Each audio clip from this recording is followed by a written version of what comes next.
Someone who promised to be my support system barely 3 months ago has just made me lose my job. And worse still, he called me a name, and I'm a 55-year-old who used to be sales executive at a top-growing firm here in the United States. Let me explain just a bit more. I come from a pretty rich family. It's a good background, and I had no issues at all accessing the things I needed and wanted in life. I got pregnant in my final year of college, and the responsible refused to take responsibility. I took it a while in my final year of college, and though it was supposed to be one of the most embarrassing moments in my life, my parents, who I expected to kick me out of their lives, well, they did the exact opposite. They knew that I fell prey to youthful exuberance and did not want my life to end because of it. I went on to graduate like the rest of my classmates, but while we had all our certificates in one hand, I had my daughter, Mel. I decided after college to get a job outside the states where my parents lived, and I appreciated them for all that they did, but I didn't want any of my future success to be attributed to my wealth and influence of my parents. My parents, well, were very uncomfortable with me moving. I had just had the pregnancy episode, and they felt I could make another mistake, but I proved them wrong. Though I had some guys come around me, I had enough sense to know that they were coming for something unserious, so it was always a no from me. I've had learned my lesson from the first experience, and I decided not to let myself be taken for a ride. Whatever concerned intimate relationships with men, it was of no concern to me. I focused on my job and simply raising my daughter, and this was the major reason why I rose to higher heights at different points in my career. It got to a point where I was sent off to manage a branch of the company elsewhere, and this promotion came with its own packages. I had an official house, an official car, and an increased salary. I was obviously excited about the new milestone in my job, but I never knew that it would lead to several dramas in my life. I got to the branch office where I was supposed to head, and there I began getting acquainted with those whom I would be leading. As expected, most of the staff wanted to get close to me, but two people stood out. Eunice, who was my secretary, and Alfred, who was one of the sales agents. I had come to the office to make a change, so I did not see it as a big deal to get friendly with my staff. I needed to map out strategies that would enhance our productivity, so this made me stay back later after my staff had left the office, well, at least most of them. Alfred observed my routine and began staying back to either keep me company or give his opinions. Alfred soon began giving more than just his opinion. He began creating certain emotions in me that had been buried for a long time. I thought my walls of, quote, no emotional connection to any man were a bit too high, but Alfred certainly climbed them. We began dating, secretly. Eunice observed a certain kind of closeness between the both of us, and she approached me to give me some advice. She claimed she was trying to save me some future headaches by letting me know Alfred never did anything, and that included getting close to someone if there was no ulterior motive. According to her, Alfred has always only cared for himself. I did not tell Eunice that Alfred and I were dating. I thanked her for the advice and told her that she was just Alfred's staff trying to help his new boss settle in comfortably. I noted that, well, I would look out for future signs just in case Alfred was a snake who was masquerading. I began looking for signs, but I found none. In fact, the more I looked, the more he gave me reason to love him all the more, and the more I doubted and discarded Eunice's warnings. Dating my staff simply meant I was mixing business with pleasure, and it never ends well. The chemistry between Alfred and me seemed to grow with each passing day, and he soon asked me to be his wife. I was overjoyed by Alfred's proposal, but I felt skeptical as everything was happening a bit too fast. I told Alfred that I could not marry him, at least not yet. My reason was simply because I felt that even though we had great chemistry between us, we did not know ourselves well enough, and Alfred was not willing to back down or lose me, as he put it. He said he did not need to know every single detail about me, as he was sure I was the one for him. Alfred was very convincing, and I opened up further to him. I told him about my teenage daughter, who had recently turned 17, and he said it meant nothing to him as he was willing to take, well, her on as his own child. Alfred came over to the house and he met Mel. who was about to leave for college.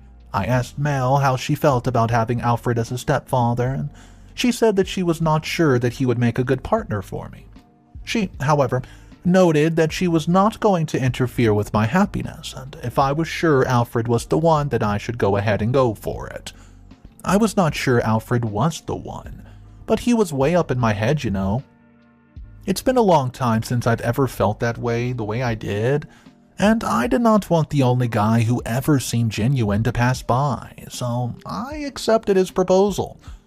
The next step was making the announcement to the folks at the office that we were engaged to be married. We made the announcement, and though my staff congratulated us, I knew most of them had reservations about our union. One of such people, Eunice, she could not hold her emotions for long, and she soon found out that, well, her way into my office, and I quote, "He was gotten to ya," were the first words that she said without minding the fact that I was her boss. I reacted by cautioning her, and she apologized. She noted she was sorry for how she reached out like that, but she was only trying to prevent me from having a disastrous future with Alfred. I was about to stop Eunice right there. I mean, come on. But she went ahead to ask me a rhetorical question about why someone who was 10 years younger than me. Yeah, I left that part out about Alfred being my junior by a decade, and had a daughter who was about 14 years old would eagerly want to be married to me within just a few months of knowing me to be his boss. I was already prepared to dismiss everything she was saying, but the mention of Alfred's 14-year-old daughter threw me off balance. There had never been a mention by Alfred of a daughter somewhere. If Eunice's allegations were to be true, then it meant that I was getting married to a guy who I barely knew. I asked Eunice if she was certain about what she was saying, and she delved deeper to make accusations. She claimed she was 100% sure that she said what she said, as Alfred had tried several times in the past to get into her pants. You see, the thing that I heard Eunice say broke me, but I did not let them affect my continence. Alfred and I kept receiving congratulatory messages throughout the day, but the moment my staff left the office, I quickly called him in. He came in all smiles while saying that he could barely wait for us to be married, but his countenance immediately changed the moment I told him no marriage was going to happen. Alfred asked what the issue was, like he was innocent. I went on to tell him that I could not get married to a liar who could hide something as important as the identity of his daughter. Alfred knew immediately that Eunice had divulged the existence of his daughter to me. I asked him to leave the office and never show up again. Yeah, I could do that since, I am his boss. He said amidst the tears streaming down his face that I was acting hastily without hearing him out. He pleaded that I just let him explain himself to me and that he would settle with whatever decision I took afterwards. So, I gave him 5 minutes of my time, and that was all I needed to turn my head towards him again. He began telling me his sad story about how he had gotten married in his early years when he barely knew what he wanted, the marriage which produced a daughter. He ended miserably with him losing custody of his only child. It left with an emotional wound that took absolute years to heal. He had decided after to stay away from marriage until he crossed paths with me. Alfred said the only reason that he had kept his daughter's existence a secret from me was because he was not sure I would want to get married to him if I knew about it. And he could, quote, not afford to lose the one person his heart has ever aligned with. His excuse immediately melted my anger, and I felt pity for the way I'd reacted without hearing his side of the story. I consoled him and assured him that it mattered little if he had 10,000 kids, as I wasn't looking for any more kids at that point in my life. Besides, his daughter was living with her mother, and he would move into the official house with me and my daughter once we get married, so there's no way that she would even be an issue. What I did not know was that the way his heart aligned with mine, it was amazing. His genitals equally aligned with every lady that came across his path. Pathetic. Alfred did not stop there. He went on to tell me that the major reason Eunice was pained by our union was because she had unsuccessfully tried in the past to seduce him and to getting married to her. Looking back now, it's funny how they both accused each other of the same thing. And judging from what I know now, I can tell who was right. We both decided to move on with the wedding, and I called Eunice the next day and told her in a very authoritative manner that the fact that things did not work out between her and Alfred the way she planned did not mean she was to badmouth him.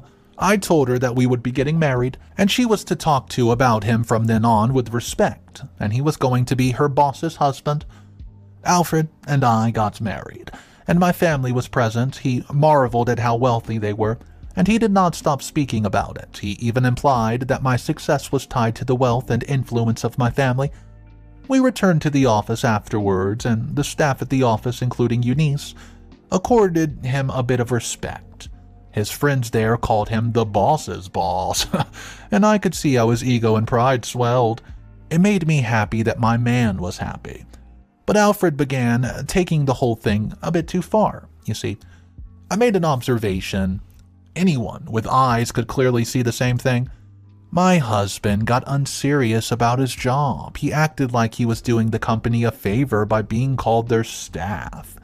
From the first day we resumed work after marriage, we both drove to the office as a couple. But my husband now preferred to come later, and he came really late. He could waltz in and out of the office without giving an account to anyone, and this was just something he's never done while we were unmarried. He respected me as his boss and was committed to his duties. It was clear that he was taking serious advantage of me. Alfred's productivity began to drop drastically. He was supposed to be a salesman, but ever since we were lawfully married, he had not made a single sale. It was that bad. If it were someone else, they would have been fired without a second thought. But this was my newlywed husband we're talking about, and I tried turning a blind eye to his stupidity. However, the more I tried ignoring his attitude and hoping that he would just straighten up, the more he continued taking me for granted.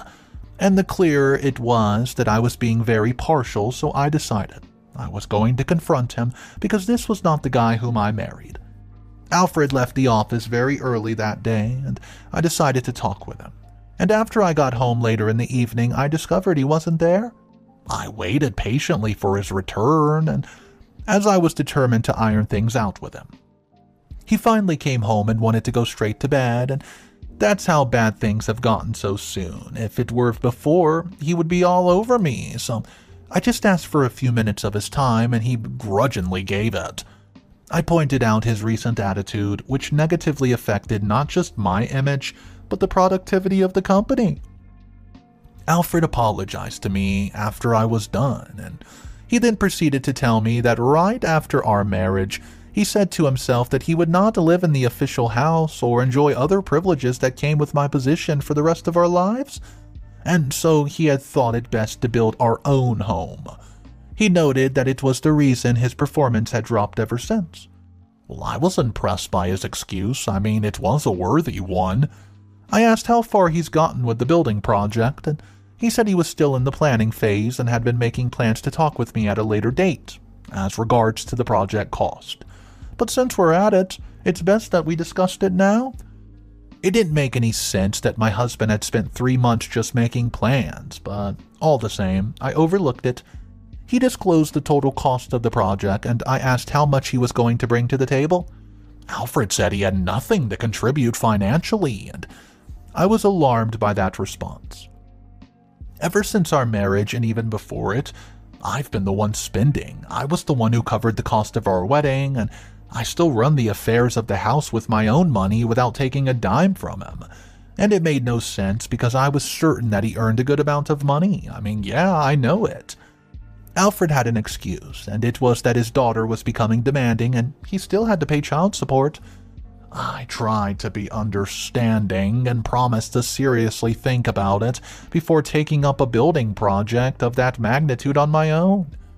I, however, pleaded with him to try being present at the office while I gathered the money for the project. Before Alfred went to bed that night, he asked for some money so he could show up at the office the next day. It dawned on me that I married a waster, but there was nothing I could really do. I was summoned to the headquarters yesterday, and well, I was told that my overall performance had not met expectations. I could not argue. The recordings were there. My husband, who was my staff, had continued acting how he wanted, and I had to go soft on my other staff to avoid my hypocrisy and favoritism being very obvious.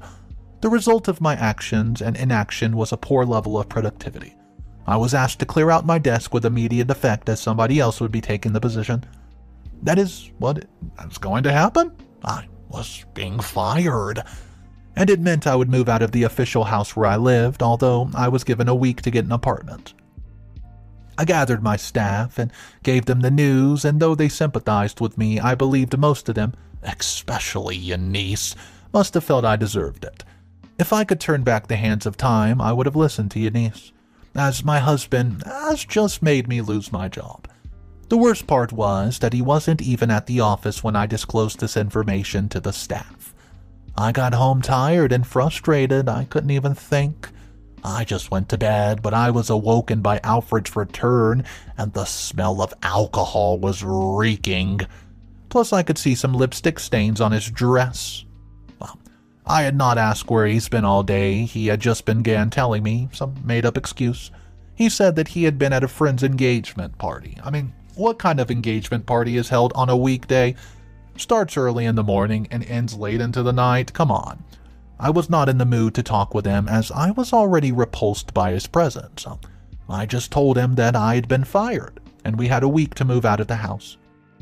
You would expect Alfred, of all people, to sympathize, but he asked me in exclamation, how we're going to survive now that I'm fired? I was mad at his level of insensitivity and I just poured out my frustration on him. I had just lost my job because of him, and rather than console me, he was bothered that he would not get the extra cash from me, which he usually did. Alfred reacted to my burst of anger by calling me an old woman who was frustrated. He woke up this morning and guess where he went to work? A new manager who had no favorites was coming in, and he had suddenly sat up. Gosh, I wish I had listened to Eunice. Update number 1. My husband and I have just moved into a very expensive apartment, and it is not my doings. Alfred returned from work the day when I made my last update, and he apologized for his insensitivity and the fact that he had called me an old woman. I could tell if his apology was genuine, but what was I to do? I mean, I had to ignore it for my own peace of mind. He told me that the new manager had put everyone on their toes by placing them on a month's probation. They had all a target on their head, and whoever fell short could kiss his job goodbye. The way Alfred now took his job seriously made my pain unbearable. If I had acted the way this new manager acted, I might still have a job. Alfred said he was going to make up for the recent happenings by taking it upon himself to look for a nice apartment where we could stay. He came up later with a luxurious 4-bedroom apartment, and I thought it was very unnecessary. The only ones who would be living in the house were me, him, and my daughter, who was in college. I asked that he got a smaller option, and he insisted that the fact that I'd lost my job and did not mean I was to act like a pauper. He said it was going to be a thing of mockery when people learned that a one-time manager had moved from her nice apartment to something pitiable. Well, I knew he was doing it because he wanted to keep up the image that he's been projecting outside of himself.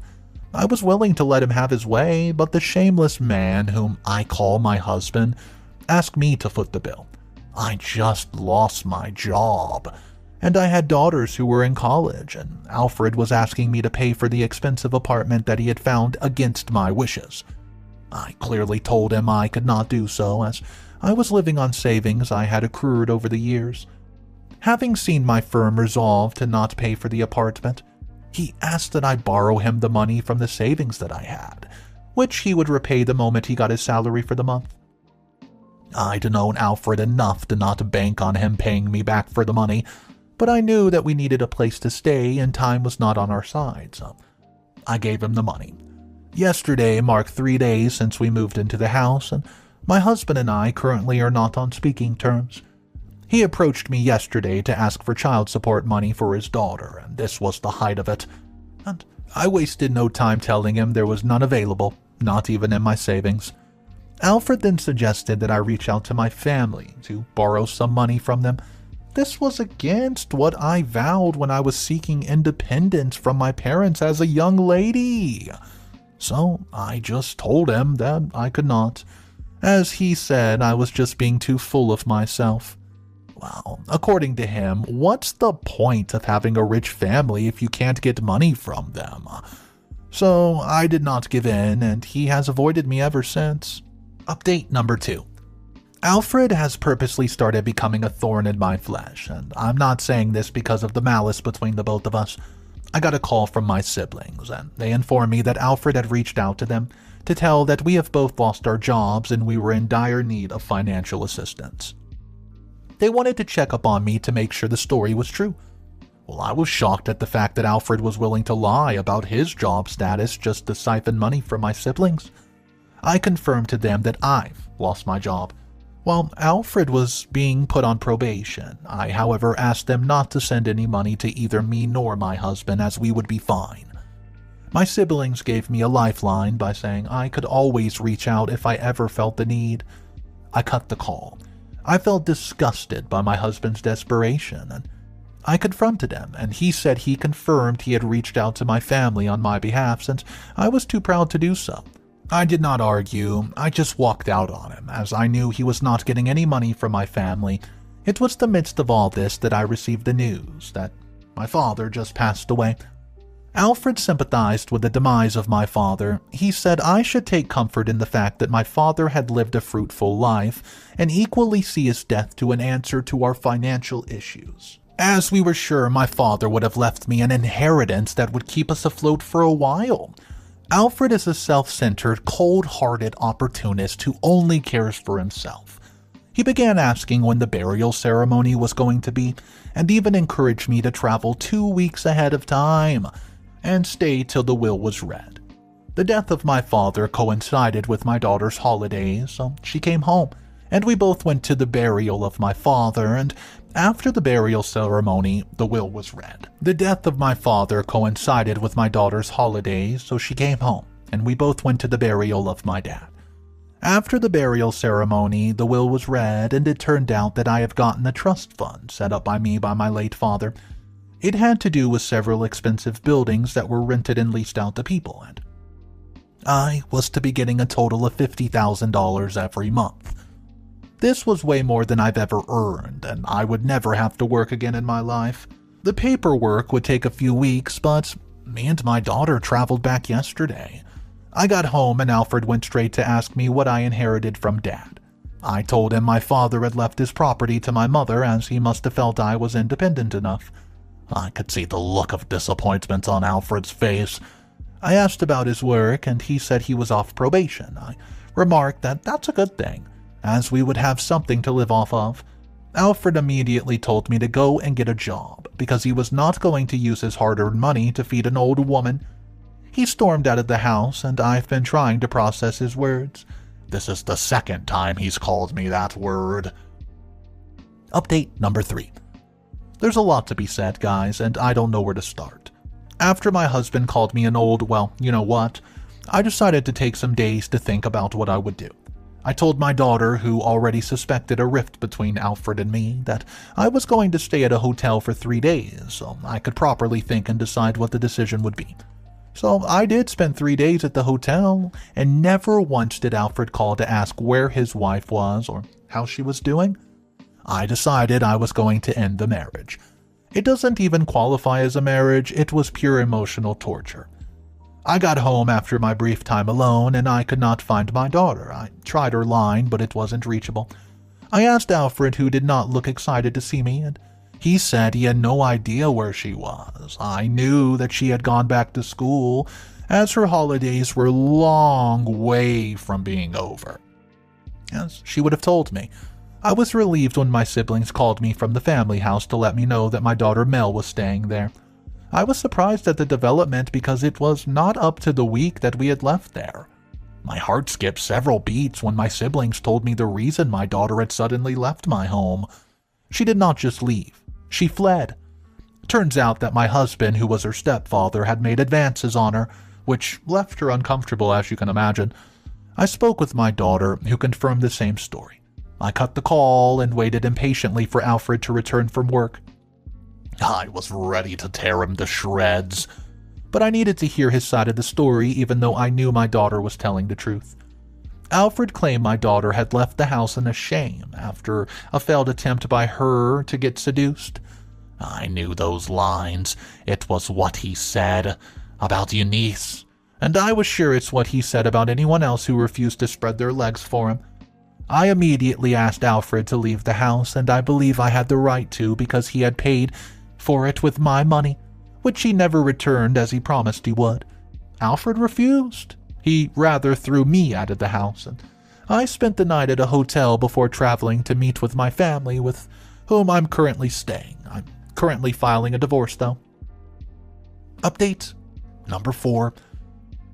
Guys, I'm tired of this Alfred drama, so it'll be my final update, as he's no longer a part of my life. After I prepared the divorce papers, I went to see Alfred to personally hand them to him. I discovered that he already replaced me with some younger lady. Alfred laughed at me and said he was supposed to be the one serving me the divorce papers, as he has done me a favor of getting married to him. He asked me which young man in his right senses would settle for something as old and worn out as me. He called me a thing.